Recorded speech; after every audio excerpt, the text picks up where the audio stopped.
Welcome to the Christian Woman Leadership Podcast, where we hope to inspire you to embrace your God-given gifts, skills, and passions in order to lead with confidence. We want you to remember that you are fearfully and wonderfully made in the image of God, and you are fully loved by Him. You have been designed on purpose by God with unique gifts and passions in order to love and lead those around you. I'm your host, Esther Littlefield, a pastor's wife, business owner, mom, and writer. And I'm Esther's co-host, Holly Kane. I'm a wife, mom, and business owner. I also write at hollykane.org, where I focus on my passion for women's ministry. Together, we chat about important issues that Christian women leaders face. In addition, we interview other women just like you who lead in various roles, from church to community to business. Through this podcast, we offer you encouragement, tools, and resources to help you on your leadership journey. We are so glad you're here with us. Hi, friend, and welcome to episode 174 of the podcast. I'm your host, Esther Littlefield, and today I am back with Holly again. So Holly, hello. Hi. Do you want to kick us off and share what we're going to talk about today? Yes. So last time you and I were together, we talked about a passion project and how to go about doing it, how to handle it, kind of how to think about it. And so today we're actually talking about, I don't know if it's the opposite, but something somewhat opposite. Yes. Where you actually kind of feel like maybe you should stop doing something. And so maybe you feel restless, unsatisfied, you have some new ideas. Maybe you just feel like burn it all to the ground. I can't do this anymore. I just want to be done. Or, maybe I should just scrap everything. And you're just kind of feeling like, I don't really know what I should be doing. If this is what I should be doing, you just kind of question everything, right? Yeah. I think it comes back to those questions that you and I often have every 2 months. I don't know what I should be doing with my life. Those do come up. Yes. Yes. And we kind of talked about this with Christy Wright too. She talked with us about how to decide when to stop doing something. But I think we're going to go a little bit deeper today on that and kind of a little bit of a different angle, more around this idea of, like you said, when you're feeling restless, when you're feeling like, I don't know if I should continue, in this particular job, or what am I doing with this business I created? Do I actually love this business, or do I want to not have it anymore? Or it could even be, if you're in ministry, there could be a role you're in, or even if you started a ministry that you're like, I don't know if this is what I still want to be doing. Right. Exactly. Yeah. Exactly. Okay. One quick caveat that we should just get out of the way is that we're not talking about unhealthy, toxic, abusive situations. So obviously, if there's something unhealthy, it's usually best to just stop or leave, right? But that's not quite what we're talking about here. We're actually, like we said before, we're more talking about when you're kind of unsure how to continue, feel like you should probably be done, but there's no real clear signs. There's not really any moral objections. There's not really any super negative things about it. So that's really more what we're talking about here. Yeah. Yeah. And we're not talking about if God has clearly said to you, get done or walk away or stop doing this that. Right. Well, then just do that. Right. But it's more about those times when there isn't a clear path. I can think of times where I've had a really clear signal that it's time to be done something. And then much more of the times when it's been this questioning or this unsettled feeling of I don't know what way to go. Right.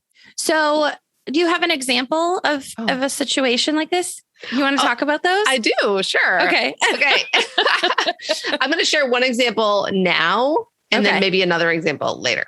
So the first example I'll share is just more of the when it's obvious that it's time to be done. And I think I've talked about this before, but one of my jobs that I had at one point, I actually really loved the job, but it was the supervisor that I had was very, very micromanaging and very difficult to work with. And I attempted multiple times to have conversations with him and to see if we could like find a different way to work together so that I could use my skills and still feel like I was a valued team member and whatnot. But it just, nothing seemed to be changing. And even when I attempted to go further into the leadership of the place I was working to address this, like nothing changed. And so I, for the sake of my own mental health, had said, I have to walk away. I have to leave this job. And thankfully there was another opening in the company that I was able to go and work in a different part of the organization and not be directly under this guy. Later, he got fired because he was not good at what he was doing. But, you know, like it was, so anyway, that was a time where it was just like, I knew, because it was becoming so difficult in just for my mental health and my emotional health, because it was consuming so much of my thoughts, like just the way I was dreading going to work every day, basically. Yeah. So I was like, if you're dreading going to work every day, it's probably not a great situation. So I chose to walk away from that one. I've definitely had that too. And, you know, I was in a job as well, and I was working full time, and people just kept leaving. And every time someone would leave, I would get their job responsibilities. So by like the end, I was doing like 3 jobs, and I just couldn't. It got so bad that like I had to move desks into this office where no one could talk to me because I had to just work so hard. And like, I was getting back problems from not like getting up and walking around because I was just glued to the computer all the time. And it was not good. And thankfully you're the one who said, hey, go apply for this other job. I was going to say, I think I know which job you're talking about, but I don't want to guess the wrong one, but I do remember that situation of you just being so stressed out and so overwhelmed with that role and the way they were treating you, that it was just not a healthy situation. So I think that when those things happen, you sometimes need someone outside to be like, hey, I can see this isn't good for you. Maybe you should try something else. Right. But that's a different episode. So yeah. So today we're talking, like I said, about more like when it's when you feel restless and you're unsure.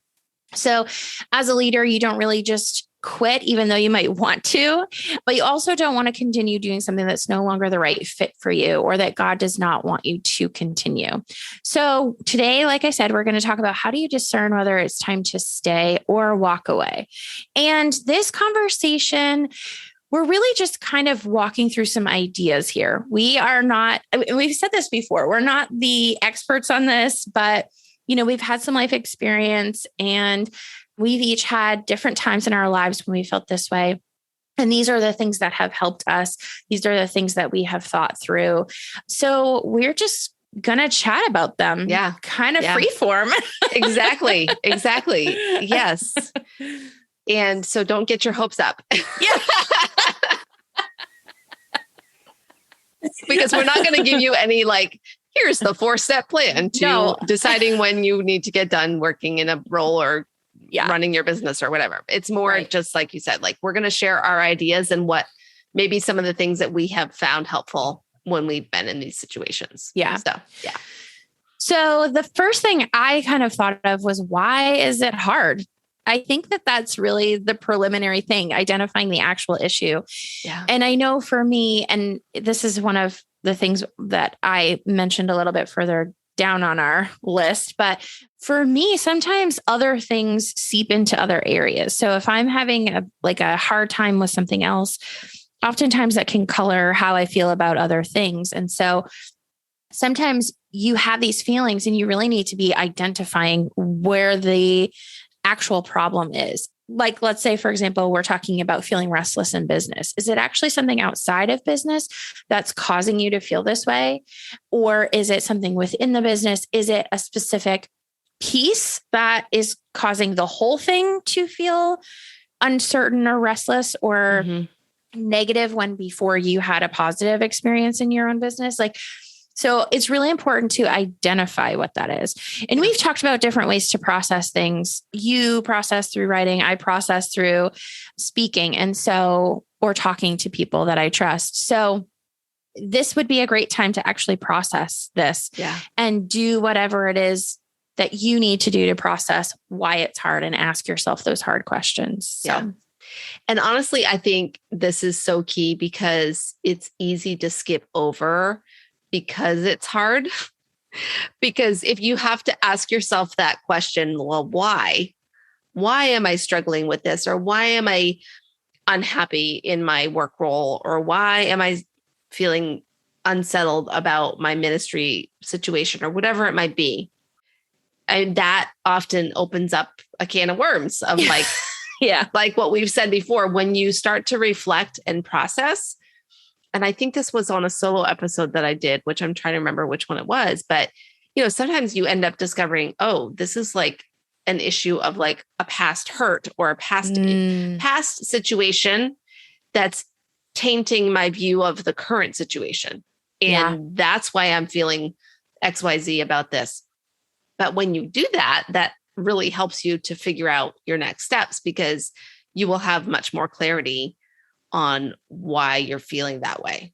And I think what you said about other parts of your life affecting your business, like if you're married, if your marriage is struggling, you're probably going to be struggling in your business. If you're struggling with a friendship, that could be affecting your entire outlook of your work, your job. You could just be really unhappy with your job, but it's really actually the thing in your friendship that's causing that dissatisfaction. So it's important to get clear on that for sure. And it's not easy to do that, I think. No, I totally agree. It takes the ability to be self-aware and have the courage to ask yourself the hard questions, which is not always easy to do. So, right. Yeah. Do you want to do the next? Oh, yeah. Sorry. See, we told you guys we're not super prepped on this one. We don't have a super strong plan. So another factor or another thing to think about is there sin or unforgiveness or something hard that you need to deal with that is causing this feeling of restlessness or just wanting to burn it all down? I like that phrase. Yes. And I will say, again, this kind of plays into what we just said of the reflecting and the asking yourself the hard questions. But if you can identify, okay, is there an issue? Like just for example, with me, I can think of a time with a client that I was feeling this way and it was making me feel that way about my whole business. Well, it was really just a situation with one client that I had that I needed to deal with and that I was feeling there was definitely, I don't know if it was sin per se, but there was some sort of disconnect going on in that relationship and a mismatch of expectations and that kind of thing. And so that was impacting the rest of how I was feeling about the whole business, Yeah. But I think too, if you're in a work situation, so maybe you're an employee, maybe there's an issue of unforgiveness with another coworker or something that has happened. And rather than dealing with it, you're like, well, maybe I should just leave. Yep. Because that sometimes feels easier than dealing with the sin or the unforgiveness. Yeah. And I think for me, when I was younger, I really hated confrontation and it didn't go well for me. I didn't do it well. And so when you have these times of like you're specifically talking about unforgiveness or an issue with a coworker, it can be very difficult to deal with those things because you're not always working with someone who has the same values as you. You're not always dealing with people who are going to do their best to try to resolve the issues. And so I think when it comes down to that, just doing your best to resolve what you can and then going from there. I think we know that we can't always resolve things with people. Sometimes they just don't want to, but it's important to do our due diligence in that area before we just peace out and leave. Right. Yep. All right. So the next one we've already talked about, and these all three kind of relate. Are there other factors in life contributing to the restless feeling that's seeping into other areas? So I won't really belabor that one because we've already talked about it, but it's an important thing to reflect on and really figure out where the actual issue is coming from. Yeah. After that, is it an issue of fear? I guess for a lot of people, and for everyone, we have these fear issues that come up that sometimes we don't even realize is fear. It kind of looks different, right? And so perhaps your fear looks more like restlessness or looks more like uncertainty. And it actually is either fear of the unknown, fear of obeying God, fear that he's not good in this situation, fear of making huge life changes, whatever it is. And so if it's fear, we need to figure that out and figure out how to work through that. And it's very cliche to just say, trust God. Or it seems like a really trite and easy answer.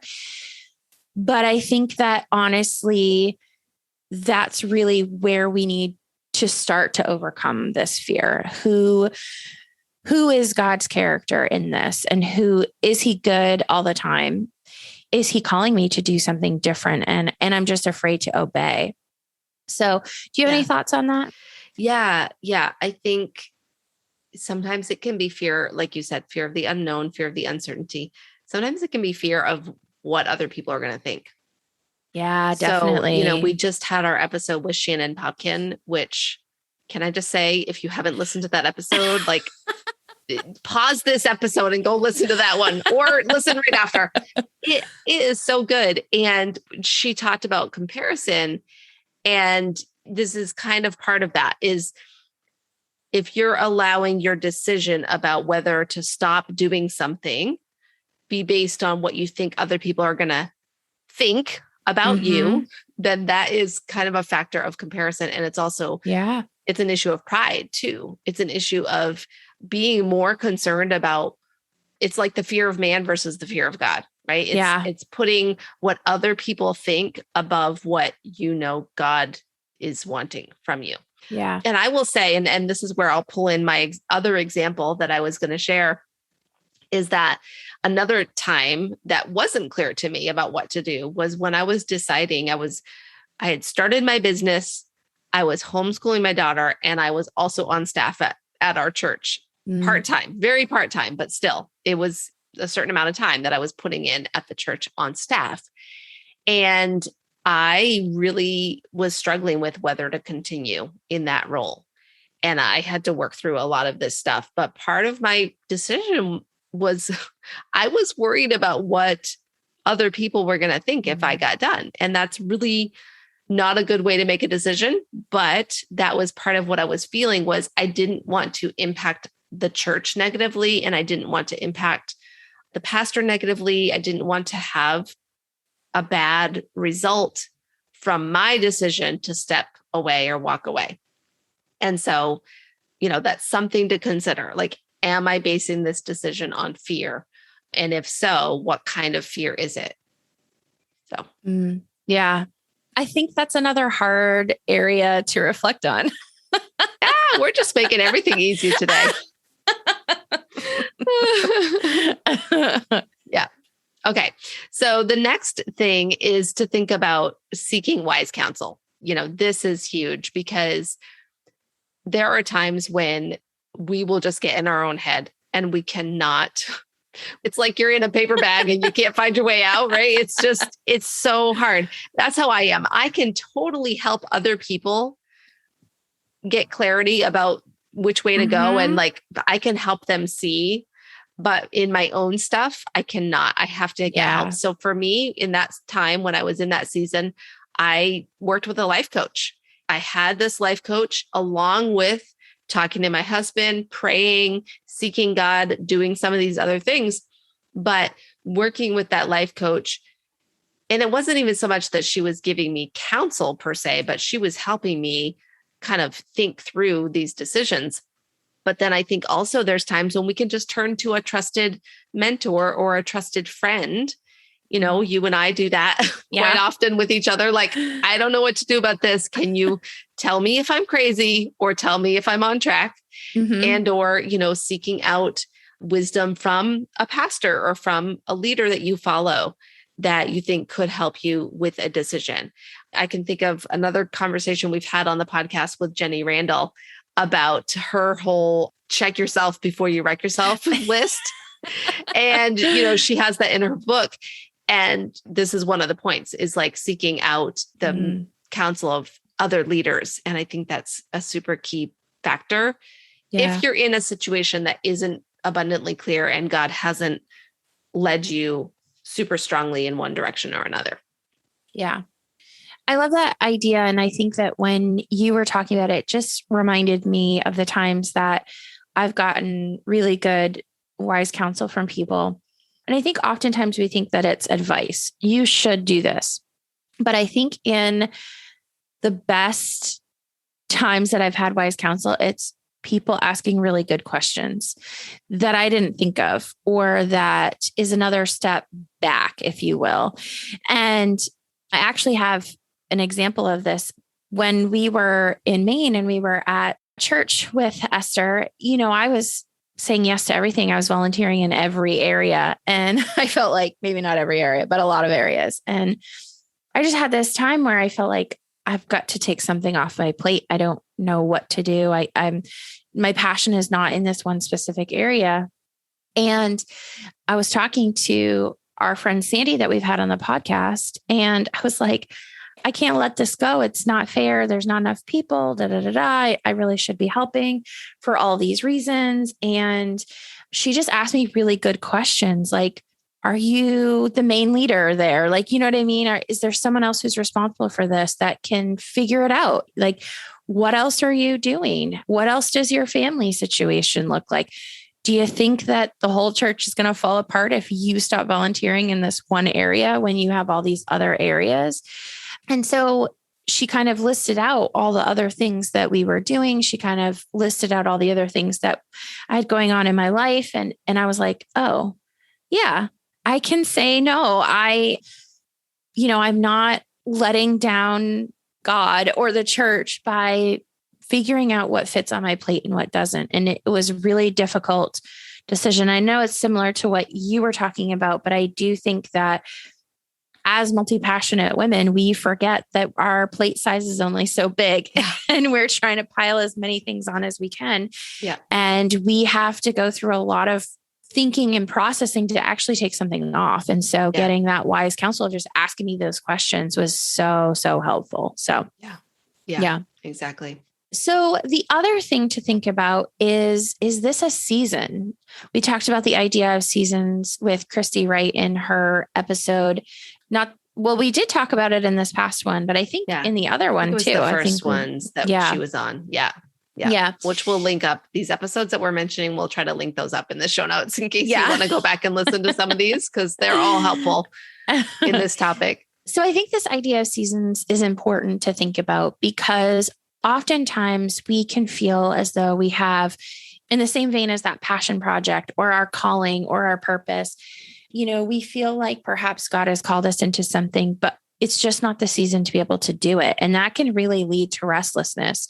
It can really lead to even apathy or, feeling disconnected. And I think it's important to realize that it may just be the season that we're in, that we need to put our effort into the things that God has put in front of us at this moment and trust him to work out the timing on the other things. But I can definitely relate to it feeling like I'm never going to get there. I just feel so restless.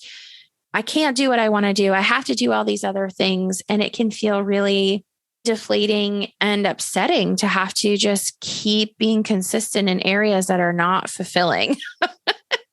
Can you relate to that, Esther? Yes, for sure.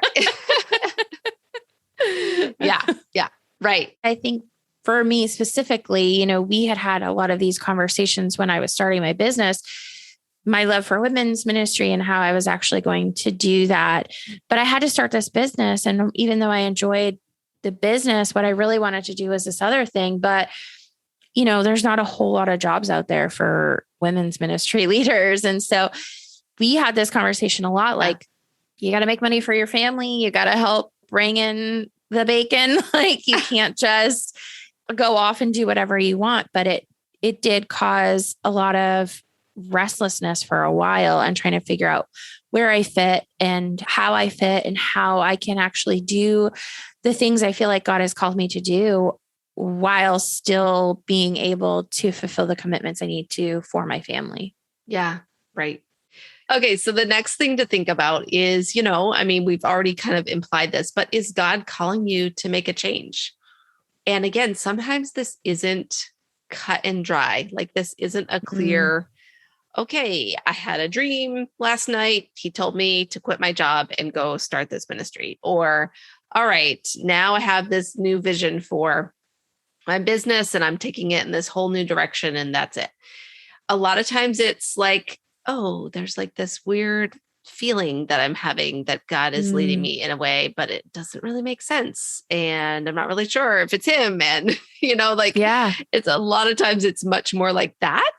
And I feel like that's for me where most of my own pivots or shifts in my own business journey have come from this like kind of subtle sense that he's leading me to do something.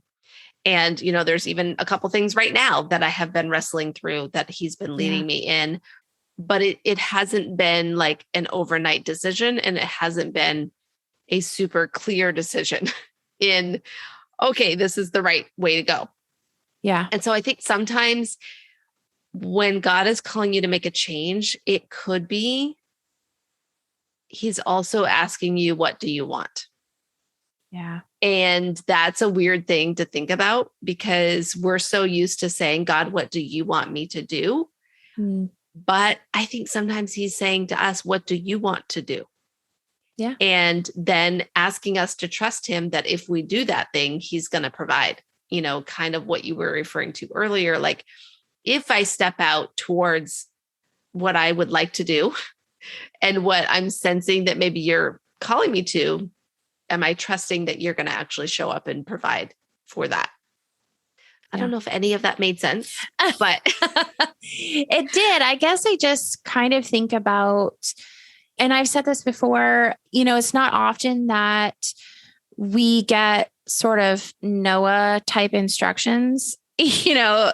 I mean, Noah literally got the inches, like the cubits or whatever, right. The length of the boards and all the things. Blueprint. Yeah. Like it doesn't generally happen that way. And I think that sometimes God gives us small steps of obedience to walk out. And if someone from the outside said, well, why are you doing that? We may not have the answer to that. Right. Why is God asking me to do X, Y, Z? I'm not sure. And then it turns into something bigger down the road, or it was for a specific purpose or season. And, it's not always super logical. I know that a lot of things that we're talking about is kind of thinking logically through things, but sometimes you just have to trust what God is asking you to do in that next small step. So, right. Yeah. Yeah. So the next thing to kind of think about when you are trying to decide whether or not you should quit or leave or say no to something, and you're feeling that restless sense is, does this thing that I'm thinking about, does it align with the purpose that God has given me, the passion that God has given me, my mission, vision, values? We've talked about all of these things before. And I think that for me, whenever I've had specifically talk about business in this sense, but whenever I've had a question of how I should move forward, looking back at my mission, vision, values, which are all based upon the purpose and passion that God has given me, has been so helpful in trying to figure out what I should do or how I should move forward. And it's ultimately clarifying because these are overarching things in our lives and in the purpose and legacy that we want to leave. I mean, when you do your mission, vision, values, it's all about how you want to make your life count, how God has called you to fulfill the purpose that he's given you. And so sometimes we get distracted and we see all these other shiny objects. I know I do. And so when I am able to come back to these sort of centering things of how God has made me, how God has equipped me, who I am, what he's called me to, it makes it so much easier to make that decision. And sometimes that's just enough to kind of clear the confusion or the uncertainty in that area. Yeah. So I'm sure that you have experienced that as well, Esther. Yes. Yeah. And I think that I really love that you brought this point up, because I think that anytime I have had this sense of feeling restless or unclear about where to go, like it often is connected to somehow I got off track from what I believe to be the overarching purpose that God has given me in my life. Yeah. Right. Yeah. Like somehow I got caught up in pursuing something that really didn't line up with that. And so I just want to point people back to way back, episode 10. You and I did an episode about finding your purpose. And like, we know that this is one of those hot button topics that people struggle with, because it's like, well, but basically the bottom line is we don't come to the conclusion that there's just one career path or one like destiny that you have that means you're following God's purpose for your life. It's more about who you're becoming. But if you want to go listen to that episode, that definitely, and we have some other episodes around the topic of purpose too, that, you know, we've talked about with guests and things like that. But basically figuring out what you believe God has uniquely wired you to do in this life and who he's created you to be, that really helps when you're in these kind of decision-making scenarios where you're like, okay, maybe I should stop doing something. If it clearly doesn't line up with that overarching purpose and vision and mission for your life, then okay, stop doing it, you know? Yeah. Unless it's been clearly, God has clearly said, hey, this is a thing you're supposed to be doing right now. You know, it might just be easy enough to say, okay, I'm getting done because it doesn't make sense with the way God has wired me, the way God has called me, my overarching purpose. Yeah. Okay. So another one that I can think of, and again, this is going to go back to my example that I shared earlier, and I'll kind of share the conclusion of that story, but trust your gut.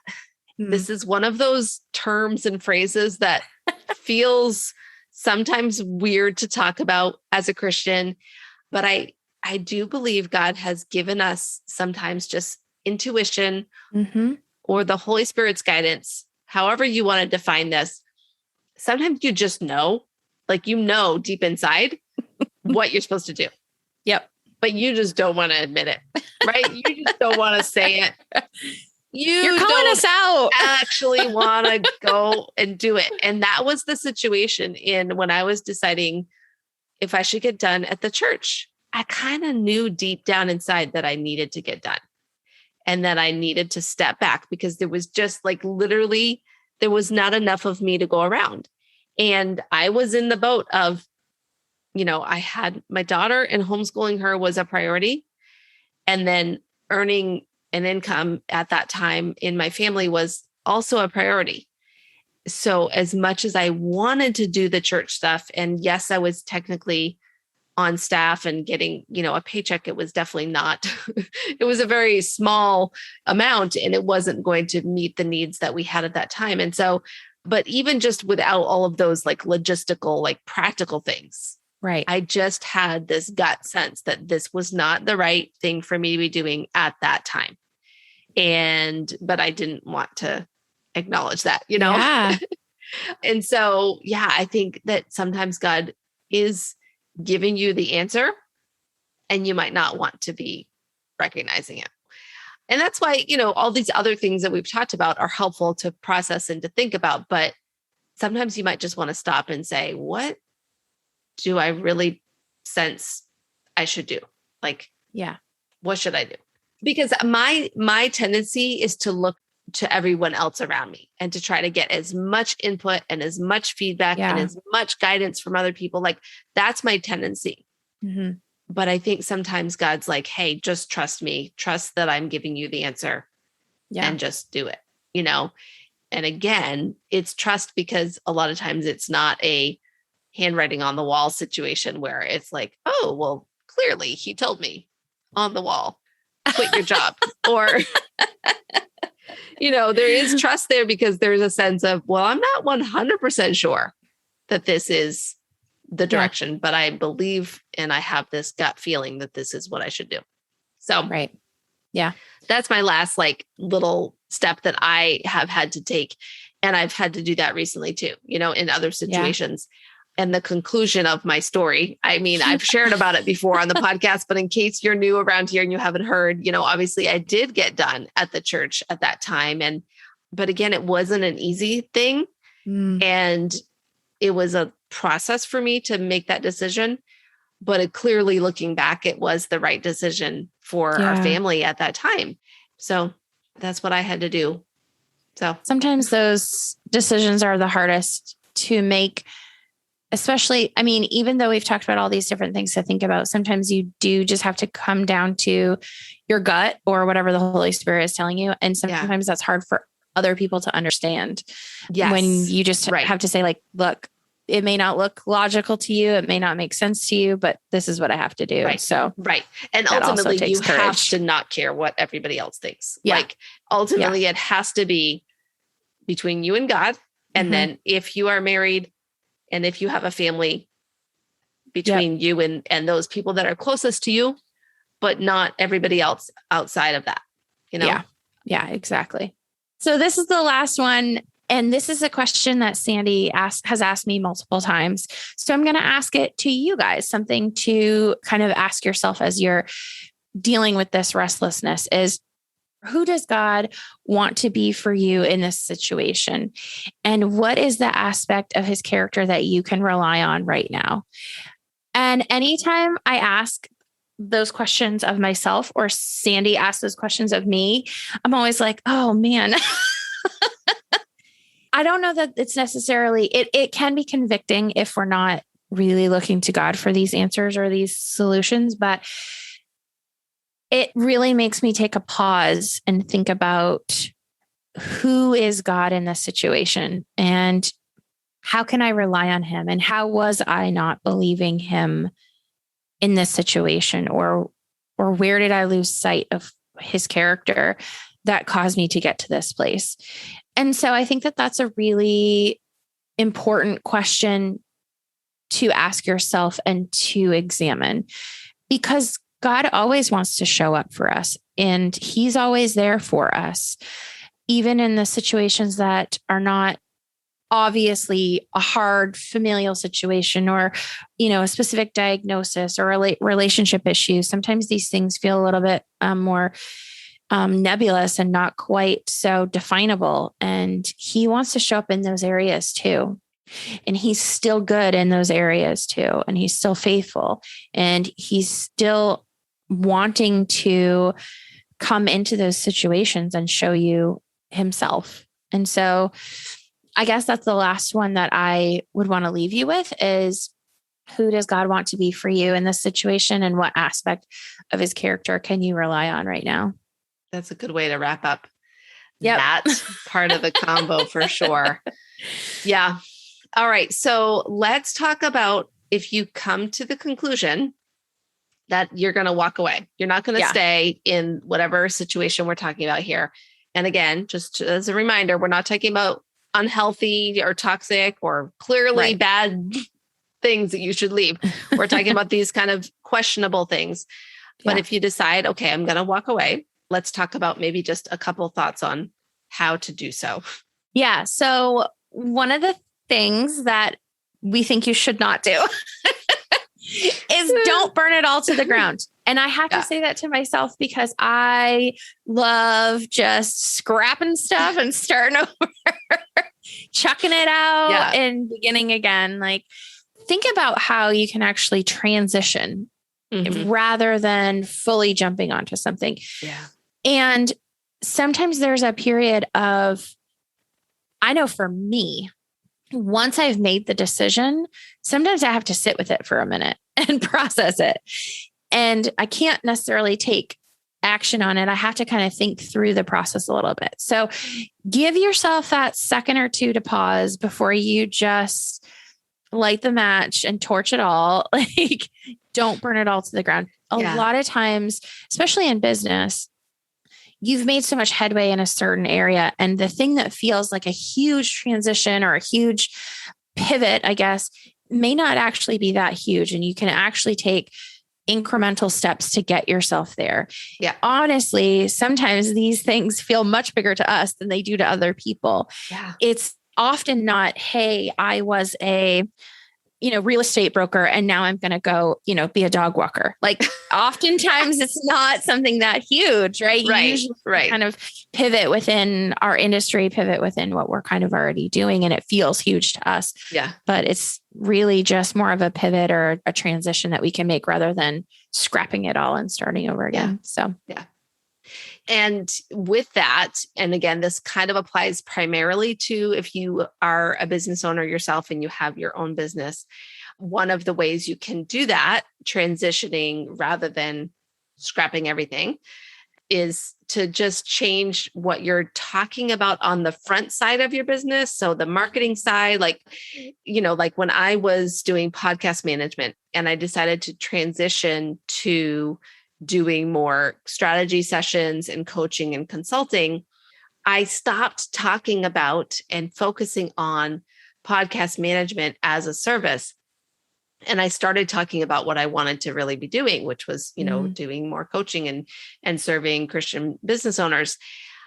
But I didn't just fire all my clients and shut that whole business down, because then I would have had no income. And so I stopped talking about it, but I still had clients, and I still, if I got a referral for a little while, I still took on a couple clients before I completely said, okay, I'm not taking any new clients in this way. And so it gave me time to build up the other side of the business instead of just, like you said, burning it all to the ground. Yeah. So yeah. And again, that makes more sense if you're in a business scenario. It's less applicable if you're if we're talking about your ministry or your job. But let's talk about what to do if you're going to leave a job. What do you have any don'ts on what to do there or not to do? Don't burn bridges. Do your best to leave with grace and leave a good example behind you. Yeah. I know when things are difficult, sometimes it's easy to be like, peace out, bye, and just kind of drop it all and head out the door. But it's really important to maintain your witness with those people, to do things with excellence, and to not burn that bridge. I don't know about you, but oftentimes it's a smaller town than we think. Let's put it that way. Oh, yeah. And burning bridges all over the place doesn't set a good example and may honestly come back to bite you later on, even if this happened years ago and you've matured and you would never do that again, that sort of thing. Stuff from your past can come up and have negative consequences on you later in life. So do your best to leave with grace and to do everything with excellence. And that does apply to client relationships as well. Even if you are not necessarily in a job or in a specific ministry, if you're in a client relationship and you know that it's not going well, do your best to leave with excellence. And I always like to think even if you're parting ways, your priorities have shifted and, you're not what each other needs. I always want that person to look back on our time together as positive, as something that grew them. And even though we may not be the right fit for each other anymore, we were at the time, and it was a positive impact on their business. Yeah. So, Right. Yeah. Yeah. Okay. So another way to handle this is to just walk away entirely. Yes. And this is again, kind of more if you have a job, or sometimes if it's a ministry scenario and you have to choose to just completely pull the Band-Aid off.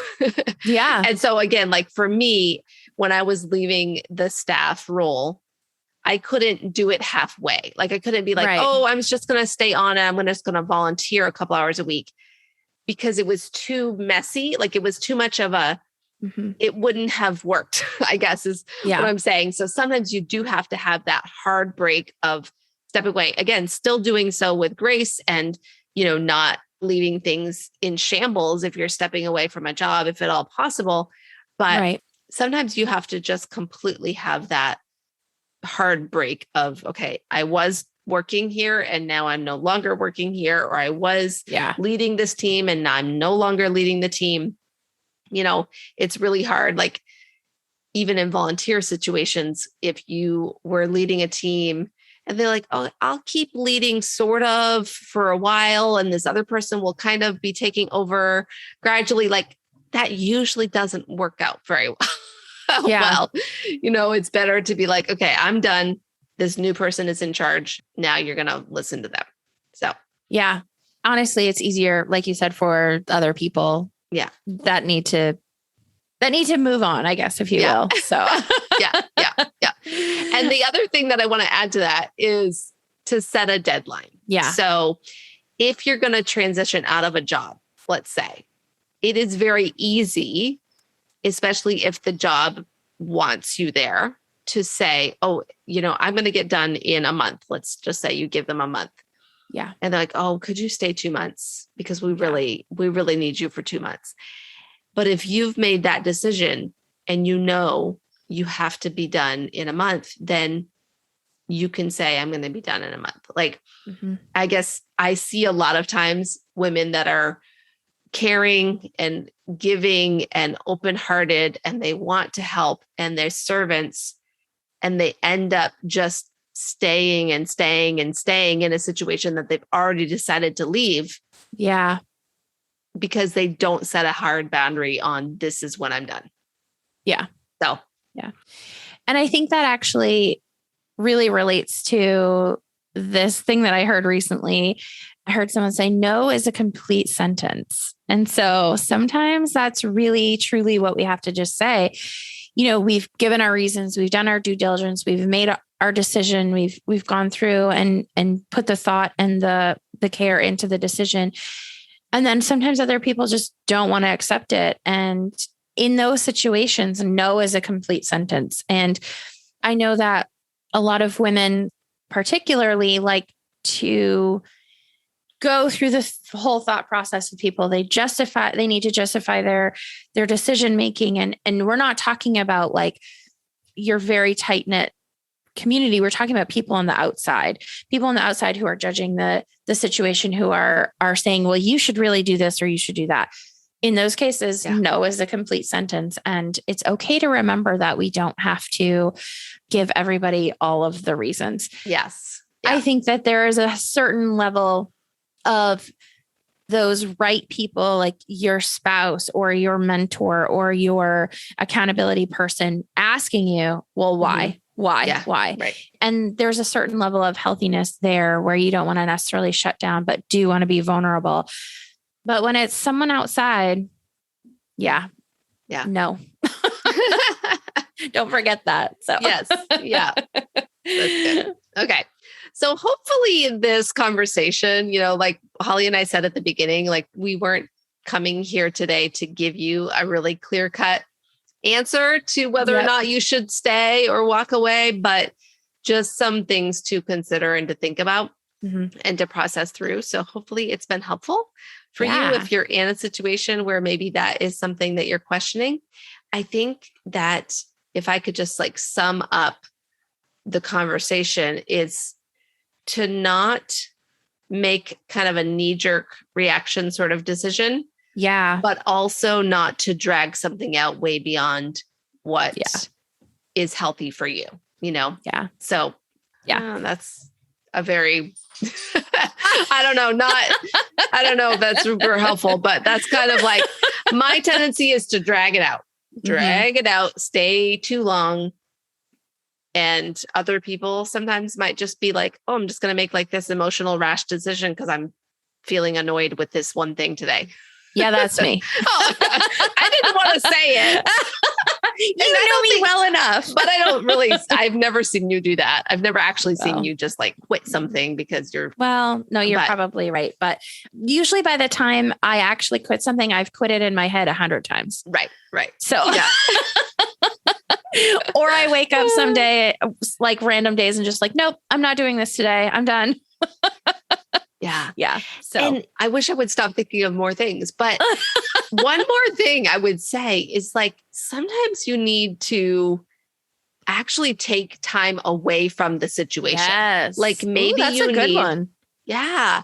Maybe you need to go on a weekend away, like a solo retreat, or maybe you need to pray and fast for a certain amount of time, or maybe you need to go on a vacation. Like, I don't know. There could be just like, sometimes just getting distance from the situation brings clarity too. Yeah. And allows you to say, oh, wow, like I feel so much better when I'm not doing that thing. Or, oh, wait, now I can kind of feel like, oh, I could go back to that and not be stressed out all the time. So anyway, that's a good one. I'm glad you thought about that at the end. Yeah. Okay. Well, maybe we should wrap up. What's our question today? Okay. So this is going to be an interesting conversation. Yeah. Yeah. We both have extremely strong opinions and they are opposite of each other. But I'm going to let you go first. Okay. Well, okay. So the question is, who is the best band? Who is the best band? Right? Yeah. Now, do you want me to tell the context of this conversation? Go for it. Okay. Go for it. Okay. So last weekend, my family went to Boston for a trip. And the whole reason that we were going on this trip originally was to go to a concert. Yeah. And if you have listened to this podcast for any length of time, you probably know that I like the band Switchfoot, and they are the best band. That is a fact. Anyway, so I had bought these tickets a long time ago, and I was planning on doing a girls trip, and then the girls trip didn't work out and turned into a family trip. Anyway, so I was at the concert, and it was Switchfoot and Need to Breathe. So really, this was a Need to Breathe tour that Switchfoot was technically one of the openers for, which is not okay. But they were like, they had a much, much shorter set. So Need to Breathe was the headliner is really what you were saying. Need to Breathe is the headliner. So, okay. Which was quite sad. So anyway, Holly and I had been at the same location in Boston like 6 years ago for a birthday trip that we went on. And it was the same bands. It was Switchfoot and Need to Breathe. Mm-hmm. And so I texted her during the show and I was just like, hey, I'm here. Wish you were here, but also Switchfoot is better than Need to Breathe. So that began a lively debate. And so we thought we'd bring it to the podcast. Yeah. There may have been a few GIFs or GIFs, however you say that, with tongue sticking out. Yes. Some childish behavior. Yeah. But no, I'm definitely on the Need to Breathe side. Okay. But okay, here's where I think the difference is. Okay. Are you ready? Yeah. Okay. You like, and I feel like Switchfoot is more of a rock and roll type band. Yes. And Need to Breathe has a folksy element, country-ish almost. There's a definite country element to Need to Breathe. And that is definitely a reason that I do not enjoy them as much. So in essence, you could say that this is not an apples to apples comparison. Okay. So right. Because Switchfoot is better. No. I think the style is interesting. And what was really interesting about this whole show was like the other opener was the New Respects. Do you know about them? No, the New I Respects? don't know them. No. I don't know what genre to put them in, but they don't fall in either one of those genres. Really? Like, okay. Very much more in the like hip hop kind of range. I would say. Yeah. And they were interesting for sure. And I liked them to a point, but I could not understand anything they were saying. So I was like, maybe I would appreciate it more if I knew the words to these songs. Yeah. And I know that's kind of like, if you're familiar with the artist, it's easier to know what they're saying at a concert. Yeah. Sometimes it's just not easy to tell, but just the combination of the three bands was a really unique lineup. Yeah. Like it didn't fully make sense to me. So 6 years ago when we were there, the opener was Drew Holcomb and the Neighbors. I don't know if you remember them, but that's where I kind of fell in love with them. Yeah. And Drew Holcomb is Ellie Holcomb's husband. So if you know Ellie Holcomb, right. Anyway, right. But that made more sense with the band's combination. Well, it made more sense with Need to Breathe because they're folksy too. Yeah. So really in that scenario, Switchfoot is the odd person out if you want to look at it that way. But Switchfoot does have a broad range of style there. Definitely no country. There's no country in there. No. But there is some folksy style a little bit. John, especially when he's solo. Singer-songwriter style, I think. Yes. Yeah. Yeah. But I can see why people would confuse that with country. Yeah. But yeah. So, but I don't know that we're gaining any like headway here other than the fact that Need to Breathe is better. What we want to bring out of this conversation is that it is okay for you to disagree with a friend about something and still be friends. Yes. And you don't have to think that they're a complete idiot. Yeah. If they disagree, like, let's just bring it back to that. Here's one thing though, that I'm going to throw you under the bus for. Oh boy. Oh, are you ready? I'm ready. I totally understand why you like Switchfoot. They are extremely good. And I really like listening to them, but I haven't heard you say the same thing to me about Need to Breathe. Here's what I will say about Need to Breathe. Okay. They are a good band. Okay. And they are excellent musicians. Yes, and they are. I could say nothing bad about their musicianship or their singing ship. Their vocals. I really love that you just said singing ship. That's a new one. I did not get enough sleep last night. So, but definitely I did not jive so much with their style, and I did not jive as much with their personalities, I guess is what I would say. So. I think the other thing too is that you really like John Foreman, and that's helpful to the whole Switchfoot cause.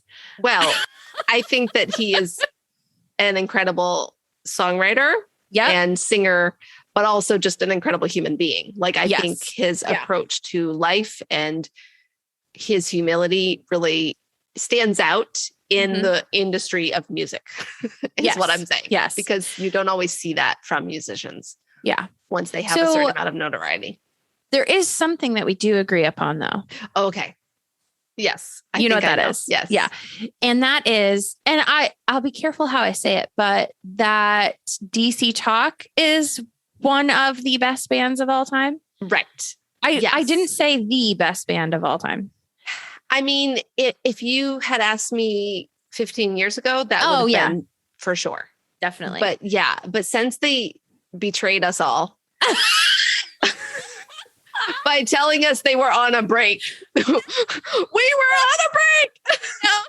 But you stayed on a break. Yeah, I know. They stayed on a break and they never got back together. And so sadly, I definitely think like those three voices together are some of the most incredible songs and vocals out there. Singing ship, the best singing ship that's out there.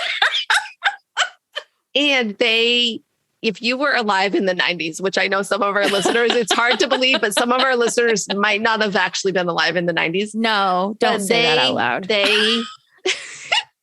They really transformed Christian music as we know. They really did. They entered a whole new phase of Christian music in the 90s. And that is, I don't think any other band did what they did. They were, I feel like, cutting edge for the Christian music scene. Yeah. Not for music in general, right? There were bands that sounded like them out there, but for the Christian music scene, they were cutting edge. They were innovative and they remained true to, how do I want to say it? True to Christian ideals and morals. So it sounds really weird, but like love is a verb, all of that type of stuff. Like, and the other thing too is like, they transcended some genres too. You have like hip hop, you have like hardcore rock, like you had some grunge in there in Jesus Street. Grunge. Oh yeah. And that was when, that was really popular style of music, but they were probably one of the first like true crossover bands that, and Switchfoot later followed suit with that. Like they were, I think DC Talk was definitely more in the Christian, whatever, like they fell stronger on that side, but they were played on national radio stations, like non-Christian stations. Some of their songs became hits on those stations that a lot of other Christian bands never did. I feel like were they on the David Letterman show or was that Jars of Clay? Oh, I don't know. They might have been. I remember one of them being on a late night show and I was like, oh my word, this is so cool. And I don't ever watch this show, but I'm going to watch it to support them. And that was before YouTube, where you could go and get a video of the thing that happened the other night. You had to like stay up and watch the show or else you were going to miss it. Nowadays, we can, you know, hit YouTube and just be like, hey, this person's performance on this show. But we could have a whole podcast episode about Christian bands, because now I'm thinking about Newsboys and I'm thinking about Jars of Clay and I'm thinking about All Star United. Oh my goodness. About the Supertones. And Did you know that I met the Supertones? No. I got to talk to them after a concert in Massachusetts. Oh, yeah. I got lots of stories. I have a Newsboys guitar pick that was chucked from the stage, which I thought was pretty cool that I caught. Oh man. And everybody that's listening right now, again, if you were born past 19, like, I don't know, we may have lost like 90% of our listeners. Probably. There might be like 1% that stuck around for this part. But what I'm going to say is the Newsboys that currently exist is not the Newsboys that we're talking about. No. Sadly. No. We're talking about Breakfast Club era Newsboys. And I'm sorry, but I still know all the words to that song. I just need to tell you. But it wasn't the Breakfast Club. It was No. What was it? That's the name of the song, though, isn't it? Not Breakfast Club. Just Breakfast. Oh, sorry. Jesus Breakfast is the name of the song? No, just Breakfast. Breakfast. Just the word breakfast. Why do I think it was Breakfast Club? I don't know. Probably because it's a movie, right? That was Does also. Does he say the word club in this? Okay. We don't have to do this right now, but I'm looking up the lyrics now. It is just breakfast. Oh, He does say breakfast clubbers, drop the hankies. Thank you. Okay. I knew I wasn't totally crazy. But when the toast has burned and all the milk has turned and Captain Crunch is waving farewell. When the big one finds you, may this song remind you that they don't serve breakfast in hell. You're welcome. Okay. All right. Well, friends, we have to we got to wrap it up. Sorry, maybe people. Anyway, if you want more of this amazing content, make sure you subscribe to our show. And also, here's something we haven't said in a while. Okay. Have you shared this podcast with a friend? That's a great question. Because you know what, guys, girls, gal, whoever is listening, whoever's still here, the best way for this podcast to be known by other people is for you. Yes, you. To share it with a friend. That's how most people start listening to podcasts, is when a friend tells them about it. So, I totally agree. Yeah. And my favorite thing to do or say is when I'm having a conversation with someone about something and say, have you heard this podcast about this? They talk about this and it's so good. Da, da, da, da. So drop us in that sentence somewhere. If you have a friend who is restless about what to do in their life or to walk away from something, send them this episode. Or if they're a need to breathe fan. Or a Switchfoot fan. No, just need to breathe fans. Or DC Talk. Or Newsboys. Someone who's basically pushing 40. Or 40. They'll get this conversation. Plus. So sorry. I know. I'm all right, about ready friends. to turn 40. Okay. Anyway. Thank you for being with us today. Thanks for staying to the end. Hi, friend. Thanks so much for listening to this episode of the Christian Woman Leadership Podcast. We're so glad you took the time out of your day to listen, and I truly hope that it made an impact on your ability to lead well. If it did, would you consider sharing this episode with a friend? You could take a screenshot of the episode and share it on your social media, maybe an Instagram story or on Facebook, or you could just text the link to a friend. We would truly appreciate that, as when you share with a friend, it helps spread the word about the podcast, and it helps more women to be able to be impacted so that they can lead and love others well. Now, don't forget, your leadership matters, and it's time for you to embrace your gifts and lead with confidence.